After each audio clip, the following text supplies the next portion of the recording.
What is up? It is Ethan with 3 Wine Sports, and what do you know? The Clippers have lost in the conference finals, and the Suns are on to the finals to play the winner of the Bucks and the Hawks.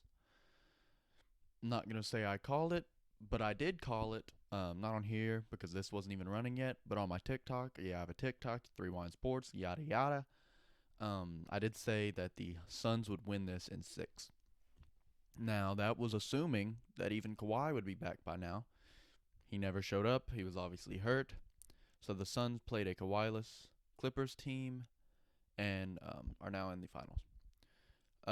I'll touch on a couple things for the Suns. This is obviously monumental for either team to make it to the finals. The Suns haven't made it since 1993, so almost 30 years, and the Clippers hadn't even made it to a conference finals up to this point. Um, do I even talk about the Clippers? I have a couple things to talk about. The Clippers.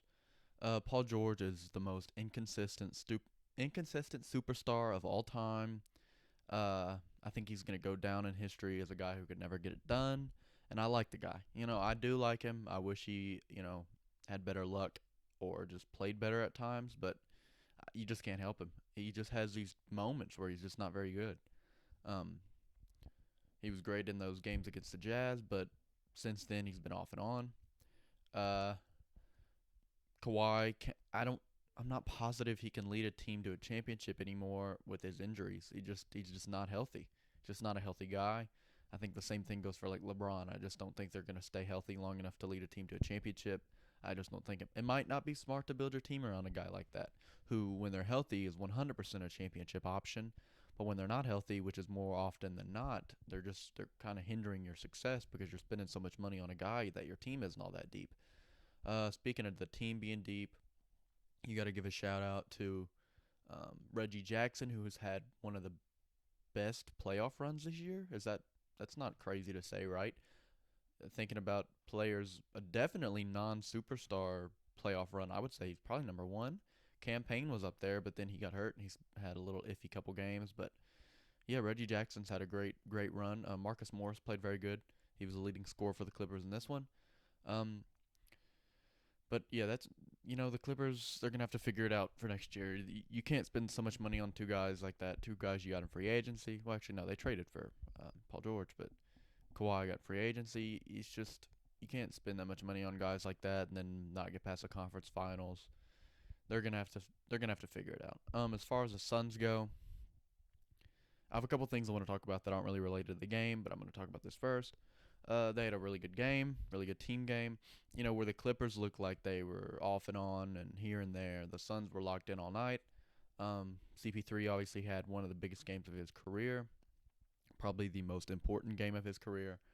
And he put up 41 points and 8 assists. You can't really ask any more from a guy like that, who is, as far as everyone's concerned, not the number one scoring option on this team. Um, so yeah, it's a pretty fantastic night from him. Uh, Devin Booker played pretty good. As a team, they played pretty good. They did enough to win, and they're going to the finals. I want to talk about all the extracurricular stuff going on in the actual game, and then I'm going to talk about all the crap getting spoken about in social media. That's just ridiculous. As far as the game goes, I hate watching guys play like babies. Pat Bev played like a baby, and he was lame, and he was a joke. DeMarcus Cousins was a joke, and Chris Paul, for how good he was a joke. Okay? Pat Beverly is in the league to play really tough defense and talk trash. Okay, so I'll give him a pass other than the push at the end, which was over the top.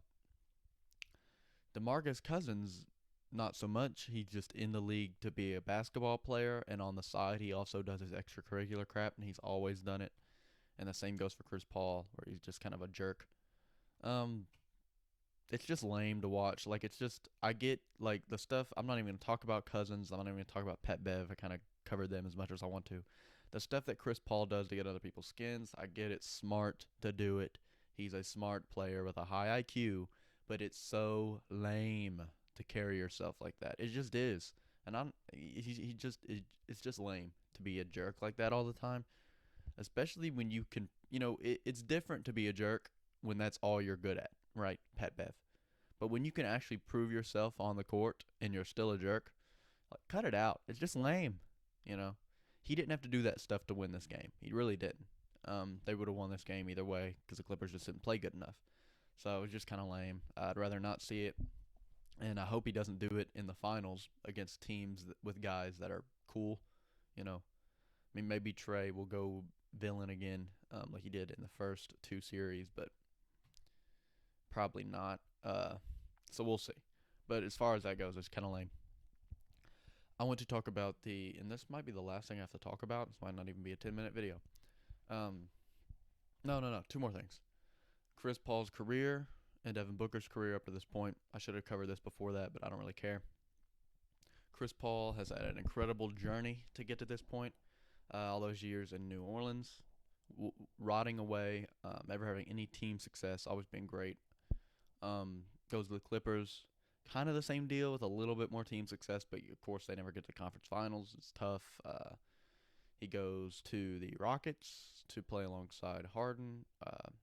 They almost beat the Warriors, Super Team Warriors, but Chris Paul is hurt, so that doesn't happen. Kind of wastes away there for a couple years. And then he ends up in OKC, where he proves that he can lead a team to the playoffs, which was just an incredible feat for that OKC team, and that's why the Suns picked him up. So now he's in his first ever finals, 16 years into his career, I think is right. He's 36. It's pretty awesome. As far as Devin Booker goes, the guy has been considered one of the best two guards in the league for years now. Obviously, he had one of the greatest scoring performances of all time. And in his first ever playoff appearance, makes it to the finals. That's pretty awesome, right? Um, he's a guy that a lot of people up to this point, in years, I mean, it's been years, have been saying he just puts up empty stats. He's not a winning player, kind of in the same light as like his teammate Karl Anthony Towns hasn't proved anything in the playoffs. Well, Devin Booker gets here in the playoffs, his first ever playoff appearance, and he blows it out of the park. So congratulations to them. It's a big deal. Now, as for the stuff going on social media, talking about the Suns and their asterisks on this run, it's ridiculous, okay? The Suns have no asterisks on this run at all. Um, they beat a semi-injured Lakers team, and you'd be like, they were completely injured. Not really. LeBron played. Look, you can't build a team with guys get injured and then complain when your team loses because those same guys are injured. It's ridiculous. The Lakers lost because they were injured. That's not the Suns' fault. It's just not. They can't control your injuries. And I guarantee you their win felt just as good whether or not you're injured or not. Then they go to the second round. And the Nuggets are without Murray, who's tore his ACL. Well, they beat them in 4. I can't 100% say Murray being back changes that series, but I can pretty confidently say the Suns probably still win that series if Murray is playing. You win in 4, you sweep them, and they were never really close. So, yeah, I would give the Suns that with Murray there. And then they play the Kawhi-less Clippers, who just proved that they can beat the number 1 seed in the entire league without Kawhi. I don't care if your guy's injured. It doesn't matter. This team, if they win the finals, no matter if Giannis is hurt, no matter if Trae Young's hurt, it's still a championship, and it'll be the first one in their franchise history. Get off your high horse. Oh, they're injured. There's going to be an asterisk. Well, there was an asterisk last year, if that's the case, all you Lakers fans. Right? There's an asterisk, all you Kawhi fans, when he went to Toronto, if you want to play that game. So don't play that game. It's stupid. But yeah, the Suns won fair and square. They're on to the finals. I have them winning whoever they play in the finals, whether that's the Bucks or the Hawks, whether Trae Young or Giannis are completely 100% healthy. I think the Suns still win. I think the Bucks would give them a better run for your money, but you never know at this point with the Hawks being as good as they've been. Because I thought the series over in the East would be over in 5. As much as I got this one over in the West right, I have not gotten the one over in the East right. And so we'll see where that's going. They're playing tonight. And I doubt Giannis or Trae's playing. I haven't looked at the news to see if either of them are playing. But as far as I know, They're probably not. I wouldn't play either of them. So yeah, that's the video. Thanks for watching. Make sure to subscribe and like this video, and hopefully the podcast, first episode of the podcast, will be out tomorrow, the inaugural Three Wine podcast episode, and that's going to be a big deal. So thank you for watching, like, and subscribe.